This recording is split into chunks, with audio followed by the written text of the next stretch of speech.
recorded to the Alrighty.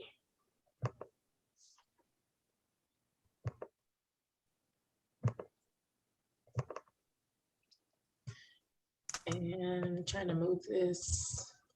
I'll do this.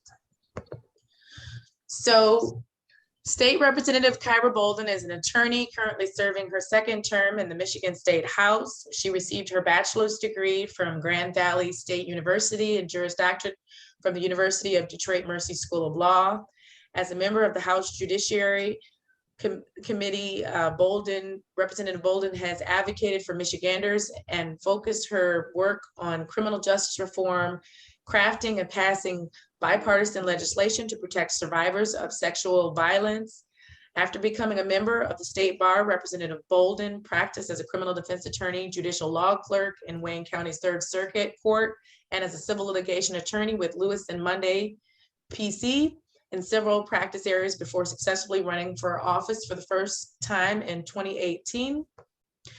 Representative Bolden is a member of a number of organizations and has also received several awards, including the 2019 Detroit Association of Women's Clubs Incorporated Young Women Lifting As We Climb Image Award, the 2019 African American Leadership Awards Emerging Leader Award, the 2020 Michigan Chronicle 40 Under 40 honoree, and 2021 Legislative Economic Development Champion Award, and the 2021 Michigan Credit Union League Legislator of the Year Award.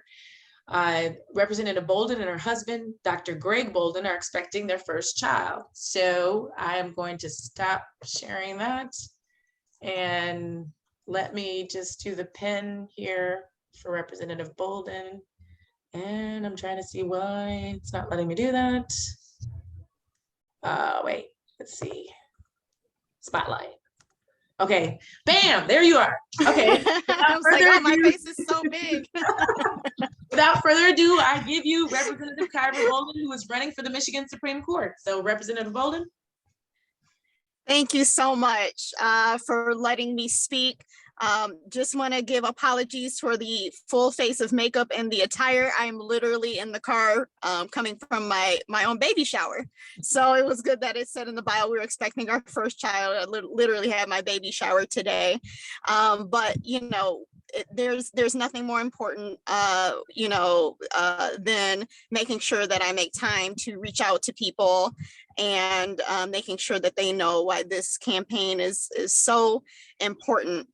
And so, you know, I'll go through my bio a little bit again with a little bit more detail. I really want to leave room for questions.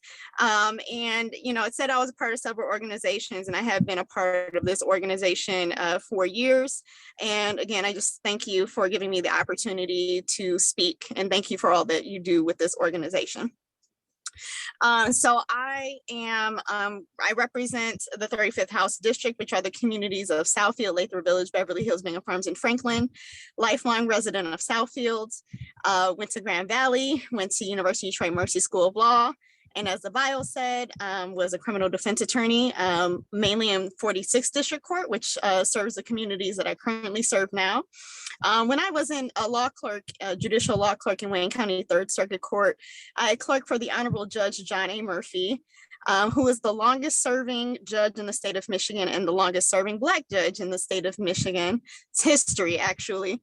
And I think it's important that, one, I think he poured into me what it's like to really be a neutral and how court operations work, but also to be trained under a Black man, I think is really significant as well, because as we know, Black lawyers account for about 5% of the lawyers nationally. And so to have a great mentor that's Black is, I think, was very significant for my career. And then I moved on to Lewis and Monday, which you all may know is the oldest and largest Black-owned law firm in the country. And again, with so few of us, I think it's wonderful that I've been able to have so many Black mentors. And so I ran for office in 2018. Was not easy. I had 5 opponents, but for our first time running for office, we received 45% of the vote. And I bring that up because I'm a fighter and I'm very passionate about public service and what we do. Now, half my speech is doom and gloom, and half of it is hope. So everybody here knows what's at stake. We say every election is important. We say every election is the election of a lifetime. But what we're seeing now is that there will be several issues before the Michigan Supreme Court that will define what Michigan looks like for generations. I'm sure we can name off the top of our head, and not saying how I personally feel about any particular issue, but we know that reproductive rights will be solely and exclusively decided by the Michigan Supreme Court. Voting rights, who gets to vote, where we vote, how we vote, will be decisions made by the Michigan Supreme Court. LGBTQIA rights, likely to be heard by Michigan Supreme Court. Workers' rights, likely to be heard by the Michigan Supreme Court. Environmental rights, and we can go on and on and on. This isn't a position that gets a lot of attention, but it will have a significant impact for generations to come. And in this moment, we have to decide what type of Michigan we want to live in the next few years, and the Michigan that we want our children to grow up in. And so I'm in the fight. I'm very passionate about this. I'm passionate about representation generally. And we have the opportunity to have the first Black woman on our Michigan Supreme Court as well.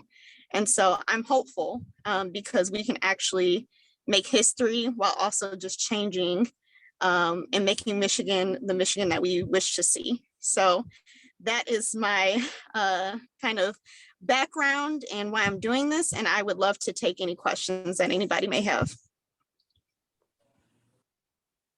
If we want to help with your campaign, can you put your information in the chat? Like how can we help with your campaign? Or how can the members?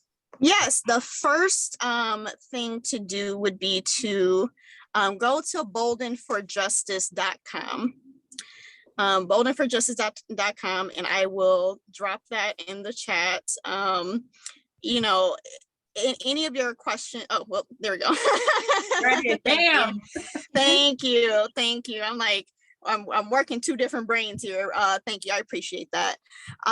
So boldenforjustice.com. If you want to know a little bit more about me and the campaign, and it has our contact information. If you want to invite us to events, our contact information is on the website as well. It's just info@votebolden.com, but that is the best way to reach us. And we're always looking for events. And as you can see, even after my baby shower, I'm like, yeah, let's go. Because we have a lot at stake, and we can't afford days off. So are there any other questions that I can answer? Feel free to give me something hard, or nothing is off limits, except for things I'm legally bound to not answer.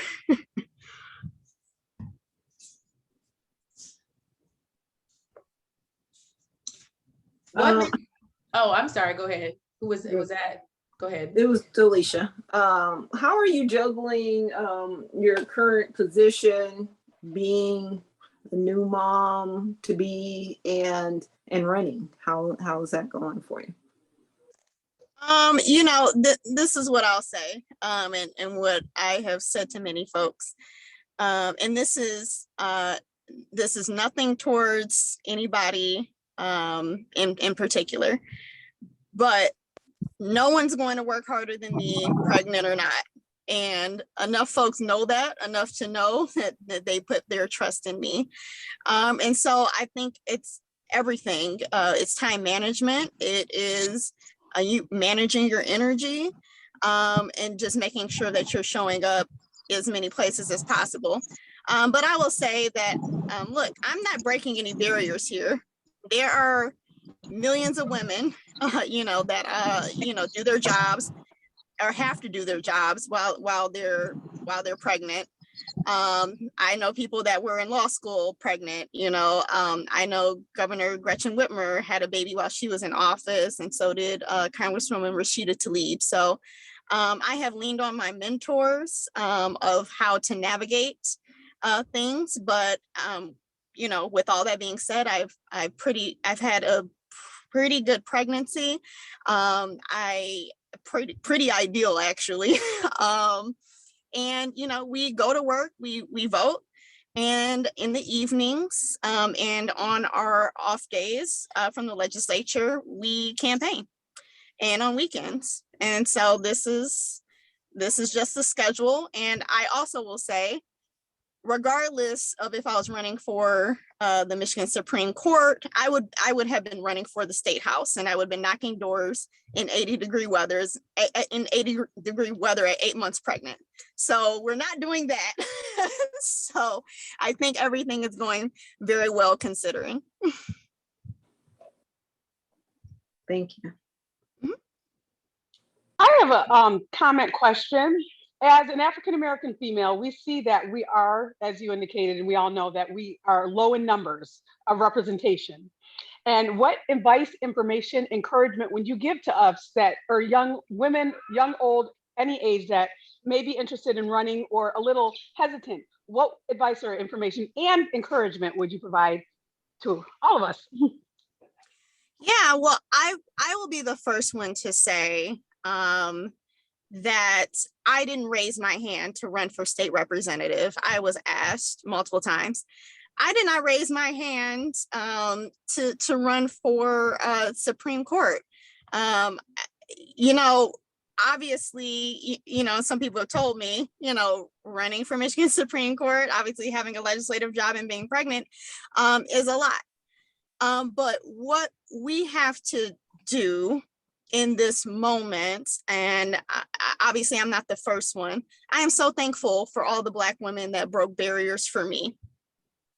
And who am I to say no when there's an opportunity for representation, when there's an opportunity to make sure that someone looks at me and says, you know what, Kyra can do it, I'm going to do it too. Right now, being pregnant, I'm pregnant with a little girl. I want my baby to look up to me and think that she can do it too. And so really, to answer your question, it's encouraging others, because we're not quick to raise our hands, and that affects representation. So I'm so fortunate for those people that encourage me and push me forward. And we have to do that for other people, and not just encourage people to run, but support them in the process as well. Because I think a piece of the hesitation is, we put ourselves out there and we get no support. Whatever support looks like, to you. And we have to be really, really cognizant of that and say, look, you're putting yourself out there. We're putting, our best foot forward. Let's wrap our arms around this person and uplift them so that they can get to those positions of power to represent us and our community and our interests. And so, just kind of quick in conclusion, when we encourage people, we have to support them, and we have to mentor people along the way as well. I think that's the most important thing. The thing that I have heard the most, particularly from women of color, is there's so much going on, and there's a fear of failure or lack of support. So let's remove that barrier. And I think we'll see more representation.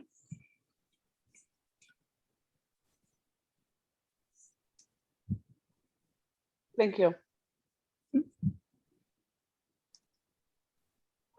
Camille, I saw you put a question. Do you want to ask the question that you put in the chat? Sure. Excuse the noise in my background. I'm out and about getting work done as well. So Kyra, Ms. Bolden, thank you so much for your attendance here today and all the work you've done. So my question to you is that, should you be elected, we're going to speak that you are, right? What do you expect to be your greatest challenge on the Michigan Supreme Court, and what strategies, initiatives organizations or resources do you think you'll need to put in place to succeed in your new role? And post your campaign win, how can we be supportive of you in your role on the bench and further? Well, that's an amazing question because like you said, it assumes that I am there, and I love that. And that is very, very encouraging. So I think one of my greatest challenges on the court would be, and I'm just going to be 100% honest here. I think my colleagues currently in the Democrats and the Republicans, you know, I'm an elected Democrat, but I consistently work with folks on the other side of the aisle. I have 5 bills passed into law, and believe me, serving in the minority, they would not let me get a thing passed or a thing done for the community if you don't build good relationships and work with the other side. But we're in such a visceral time. The Supreme Court will literally be taking up issues that people have been willing to die over in the past, and presently. You know, I remind people that I was on the House floor on April 30th of 2020 when there were nooses and Confederate flags and swastikas and guns on our House lawn. And there were people that were looking to storm the Capitol, kidnap our governor, and take hostages, which would have been the most obvious, would have been the people of color. And so I think my challenge would be, you know, going through that again. There are going to be death threats. There's going to be safety issues. I know Justice Bernstein, you know, and some other justices had to have conversations with law enforcement due to things that are happening. And so, you know, I think that those will be the greatest challenges. Honestly, I know how to work with people that have different opinions, you know, all of that. But I think, again, we have to realize the time that we're in. And that's why it takes strong people that will rule and make decisions without fear or favor, because that's what we're looking at in this climate. And so I'm going to need support when I'm on the bench, because it's not going to be easy for those reasons, emotionally, mentally, and my physical safety might be at risk. And we're just going to be honest about that. And how you all can support when we're on the bench is to just stay engaged. You know, one thing that I want to do as a justice is to still talk to the community about the cases that have been decided. Because I think we vote for people, and including, you know, myself at times, we vote for people and we don't hold them accountable no matter what position that they're in. And we don't know what they're doing. And, you know, another election season rolls around and we just assume that they've done, you know, a good job. But these issues that are going to be taken up are going to be so important and so impactful. And people need to know that the decision in the Flint water crisis on whether the residents were able to sue was a 4-3 decision. People need to know that whether Ann Arbor schools can enforce a gun-free zone in their community was a 4-3 decision. You know, folks need to know that, and we need to amplify those things. Thank you so much. Thank you. I completely agree with you. Thank you. We'll be here to support you. Thank you.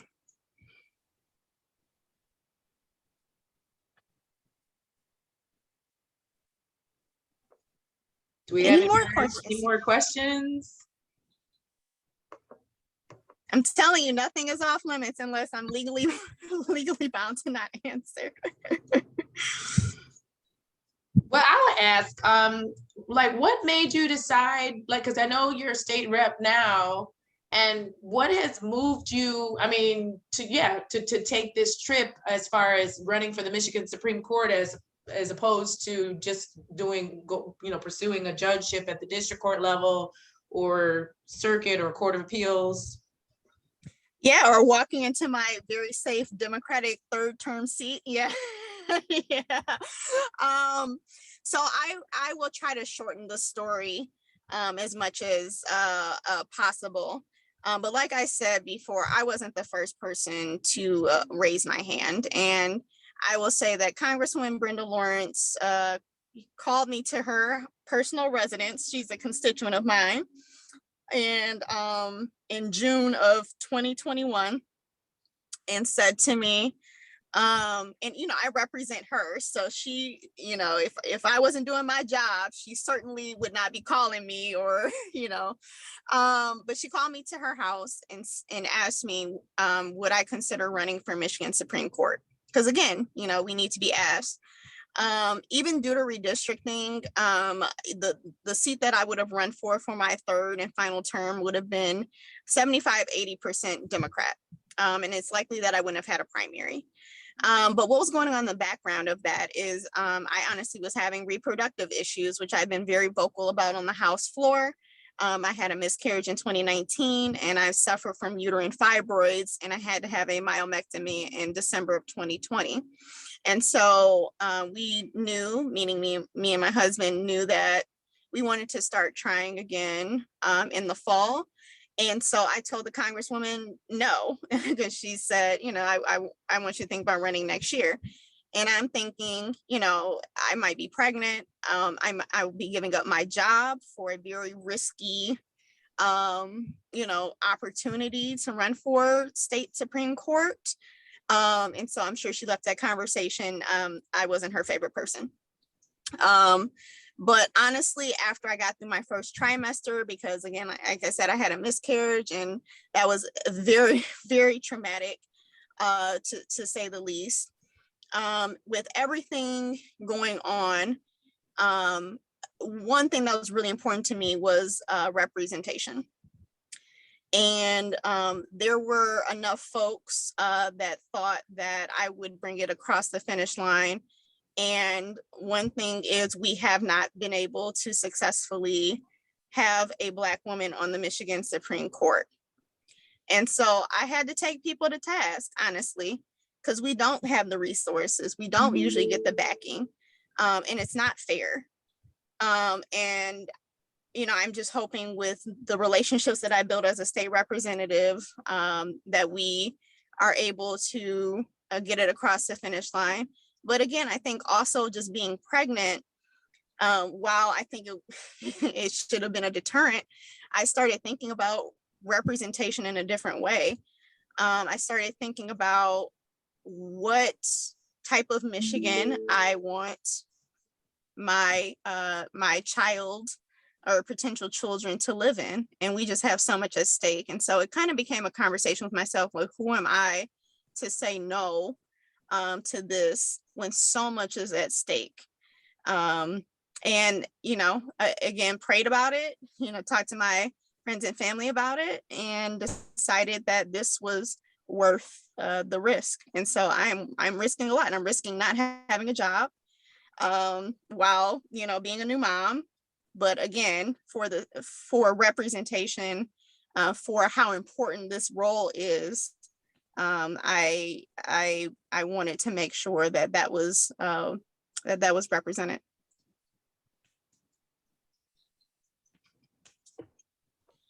Okay, do we have any other questions for Representative Bolden? I have a question. What advice would you give to young lawyers who are still trying to figure out exactly what they want to do with their legal career? That is a very good question. I think the number one thing that I tell my mentees is build as many relationships as possible. And I think that is the best piece of advice that I received. So being a part of organizations like this while you're in law school, for me, being a part of the Wolverine Bar Association as a law student changed the course of my life. One of the mentor that I was paired with, her name is Rhonda Tate Trevelyan. She works for Lewis and Monday. And I eventually worked for Lewis and Monday because of that relationship that I had been building with her since law school. I developed a very strong relationship with Judge Sheila Johnson in 46th District Court, And that mentorship and that relationship parlayed itself into my job with Judge John A. Murphy, because he put out a call to basically the Black judges. It wasn't something that was publicized, but said he needed a law clerk. And she recommended me. She sent it to me immediately. And I ended up getting a job that way. And so, you know, a lot of these, you know, jobs and opportunities are not posted on LinkedIn or online or wherever are found. It's based upon who knows who and the relationships that you form. And so if someone in law school start making those relationships now, you know, I would recommend to start working on volunteer on campaigns. My first campaign was in law school, and it was Chief Justice Bridget Mary McCormick.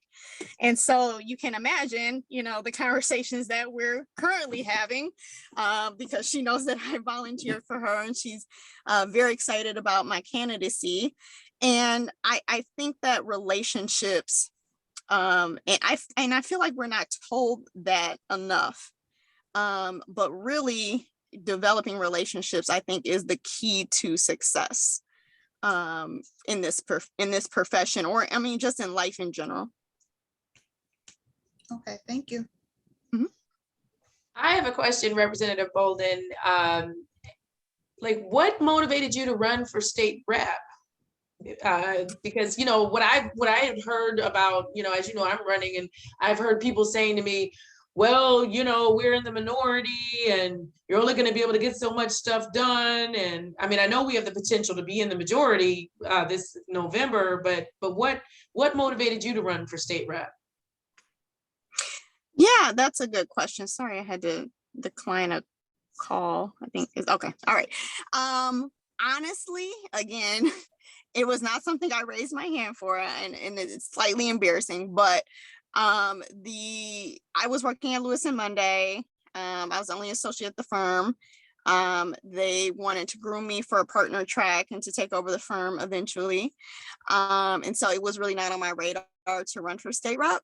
But, you know, one thing that I went through in my legal career, and being a judicial law clerk and being a civil litigator, was I was just always wondering who's writing these laws. My goodness.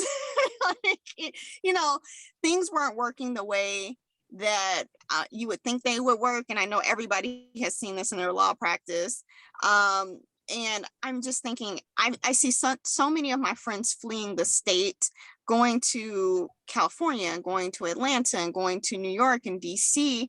What can we do to improve our laws to make sure that we have a great quality of life for Michiganders? And it was really a passion for my community, a passion for public service, and a passion for representation and wanting good people to be elected that really fueled me. It was more of a why not me moment.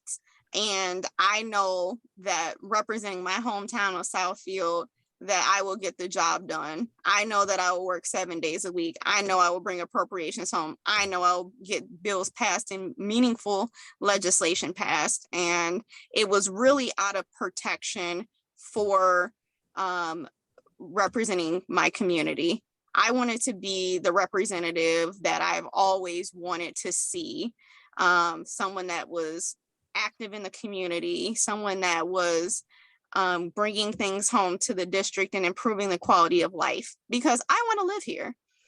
I want to live here. And, you know, we need people to step up and make sure that it's a great place to be for everybody. And so that was kind of where my passion came from.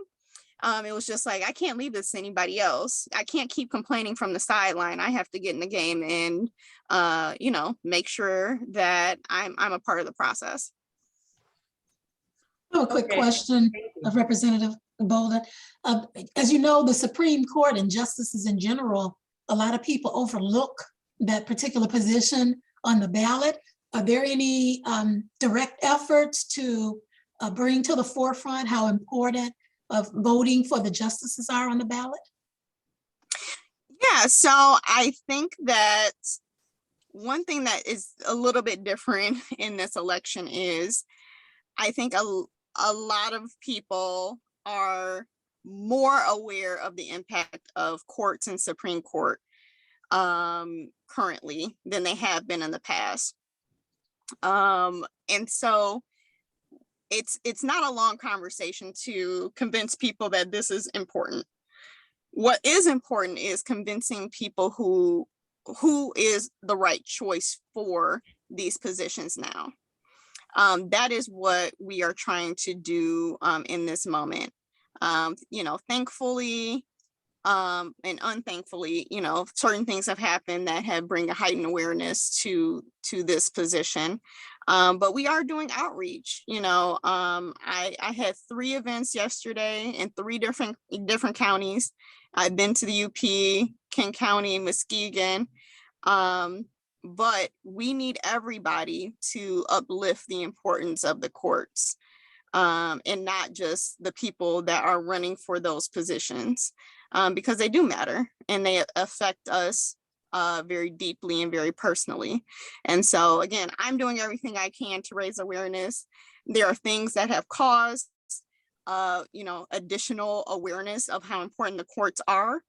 But I think us as lawyers also need to be more active in making sure that people know why these positions are very important and how exactly they affect our lives. Thank you. Mhm. All right, do we have any other questions for Representative Bolden? Oh, I see, actually my mom Nurse Pam is on here, has a question. What is your current priority law to pass as a state representative? What is my priority law passed? Let me look at the chat. What is your current priority law to pass as a state representative? Okay, I'm sorry. You know, it cut out a little bit. My current priority law to pass. So one thing that I've been working on, as I stated, criminal justice reform. And so we've been able to amend the wrongful imprisonment compensation act so that more people have access to funds. We were able to pass a law in the medically frail bill package, which allows for parole for those that are deemed medically frail, for those that are in comas and dialysis, if they meet the qualifications. We were able to pass the Address Confidentiality Act, which shields the address of survivors of sexual assault and sexual violence with the Attorney General's office so that they can't be found and re-abused. My priority currently is felony firearm. We have talked to prosecutors and defense attorneys across the state of Michigan. And what that does is remove the mandatory 2-year minimum on a felony firearm unless the gun was used in the commission of a crime. And I think it's important when we're talking about mandatory minimums that we narrowly tailor it. And I believe in judicial discretion and viewing things on a case-by-case basis. So that is something. And then I actually just got a bill passed into law on Friday. That was a probate revision. And I have another bill package that is a probate revision as well. Okay, that's great. There's a question about Roe versus Wade, but I don't know, Amber, I don't know if she can answer that question. I don't think she can answer that question because she's a candidate, a judicial candidate. Is that correct, Representative Bolden? Yeah, that's correct. I can't state an opinion on any issue that may be pending before the court. But what I can say is that what I said earlier is that reproductive rights will be solely and exclusively decided by the Michigan Supreme Court, and not stating in any way how I would vote on a particular set of facts. But I will also say I'm a current representative, and you can find my record online if you so are inclined. Okay, do we have any other questions for Representative Bolden? All righty. Well, thank you, Representative Bolden. I know that you've had your baby shower today, so I appreciate you taking this time to talk. I'm sorry, Robin. I was trying to text. This is Regina Triplett. I'm sorry. Oh, go ahead. And I wasn't able to text fast enough. But I do have a question. Representative Bolden, you mentioned the sexual assault law about concealing identification of victims. Is there an exception for defense lawyers so that they can properly investigate, interview witnesses with investigators, if need be? Like, So if they're concealing their identity, how is it that a defense lawyer can adequately have access to that witness? So the Address Confidentiality Act doesn't deal with pending litigate or criminal cases. Only criminal cases that are have been completed and ruled on. And there is a process to apply for if there's a significant threat, or so it's not for everyone, but if there is a significant threat, they can apply to the AG's office to have their address confidentially within the AG's office. So it doesn't apply while they're going through the process. You saying during the trial, if they're during the trial, it doesn't apply. Correct. Okay, that was my question. Thank you. Okay, are there any other questions for Representative Bolden? I don't have a question. I just wanted to say I was very inspired by your speech, and I'm happy you came and talked to us. So thank you for that. Thank you.